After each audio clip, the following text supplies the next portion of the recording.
আপনার কি সন্তান বা পরিবারের কারোর জন্ম নিবন্ধন করতে হবে? আপনি কি জানেন সঠিক জন্ম নিবন্ধন না থাকলে শিক্ষা, পাসপোর্ট এমনকি ব্যাংক অ্যাকাউন্ট খোলার ক্ষেত্রে সমস্যা হতে পারে? চিন্তার কিছুই নেই, আজকের ভিডিওতে দেখাবো কিভাবে সহজেই আপনার জন্ম নিবন্ধন আবেদন সম্পূর্ণ করতে পারেন, সেটিও আবার ঘরে বসে। ভিডিওটা মিস করবেন না, কারণ প্রতিটি ধাপে গুরুত্বপূর্ণ তথ্য রয়েছে। ফার্স্ট অফ অল আপনি গুগল ক্রোমে গিয়ে সার্চ বারে লিখবেন জন্ম নিবন্ধন আবেদন। আমার এখানে সেভ করা আছে তাই আমি সার্চ দিলাম না।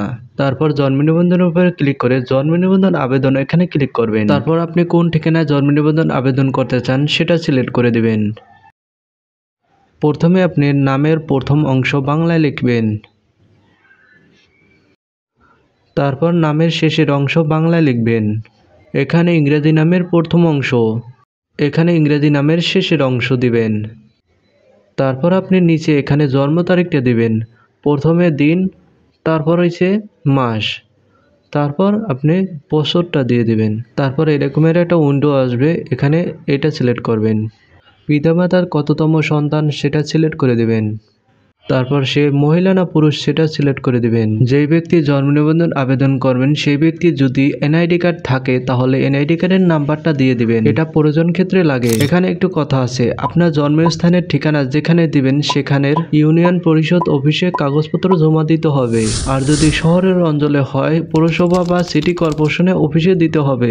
আশা করি কথা বুঝতে পারছেন। তারপর আপনি দেশ সিলেক্ট করবেন, তারপর আপনার বিভাগ সিলেক্ট করবেন, তারপর আপনার জেলা সিলেক্ট করবেন, তারপর আপনার উপজেলা সিলেক্ট করবেন, তারপর আপনার ইউনিয়নটা সিলেক্ট করবেন, তারপর আপনার কয় নাম্বার ওয়ার্ড সেটা সিলেক্ট করবেন।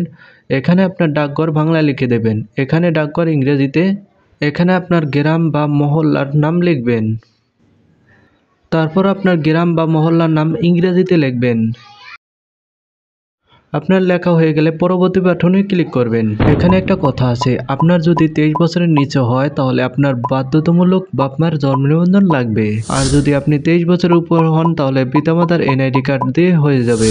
এখানে আপনার পিতার নাম বাংলায় লিখবেন এনআইডি অনুসারে।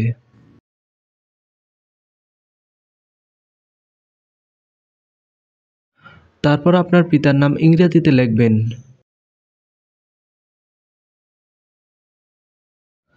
খেয়াল রাখবেন যে নামে কোনো ভুল হয় না, ভুল হইলে সংশোধন করতে অনেক ঝামেলা হয়। তারপর আপনার পিতার জাতীয় পরিচয়পত্র নাম্বারটা এখানে লিখে দেবেন। তারপর আপনার পিতার জাতীয়তা কোথায় সেটা সিলেক্ট করে দিবেন। তারপর এখানে আবার সেমভাবে মাতার নাম বাংলায় লিখে দিবেন।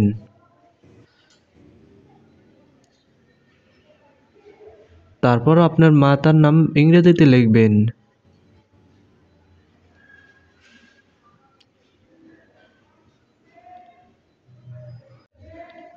এখানে আপনার মাতার জাতীয় পরিচয়পত্র নাম্বারটা লিখে দেবেন।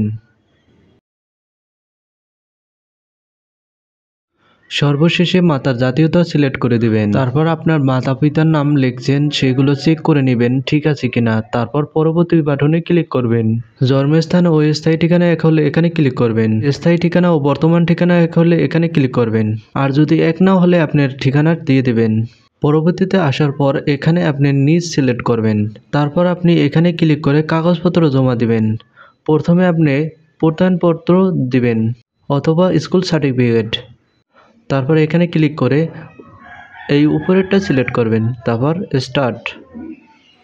আবারও ক্লিক করবেন, এখান থেকে একটা বিদ্যুৎ বিল নিয়ে নেবেন। তারপর এখানে ক্লিক করে নিচেরটা ক্লিক করে স্টার্টে ক্লিক করবেন। দেওয়া হয়ে গেলে পরবর্তী বাটনে ক্লিক করবেন। তারপর এখানে আপনার ভালোভাবে চেক করে নাম্বারটা দিয়ে দেবেন। নাম্বারটা দেওয়া হলে ওটিপি পাঠান, এখানে ক্লিক করবেন। তারপর এখানে সাকসেস লেখা আসবে, আপনার ফোনে একটি ওটিপি যাবে, সেটা এখানে বসাই দেবেন। তারপর আপনি সাবমিট বাটনে ক্লিক করবেন। তারপর আবেদন সাকসেস হয়েছে। এখানে অনেকজনই ভুল করে, এই পৃষ্ঠাটা প্রিন্ট করে নিয়ে যায়। এটা করা যাবে না। প্রথমে আপনি এইটারে কপি করবেন, তারপর এখানে গিয়ে এই যে জন্ম নিবন্ধন আবেদন প্রিন্ট এখানে ক্লিক করবেন। তারপর এখানে অ্যাপ্লিকেশন আইডিটা দিয়ে দেবেন। তারপর এখানে জন্ম তারিখটা দিয়ে দেবেন।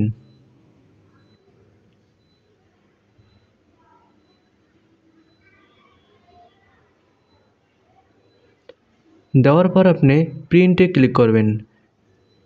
এই পত্রটা নিয়ে যাবেন, এই দুইটা পত্র, ঠিক আছে? প্রথম পার্ট, দ্বিতীয় পার্ট।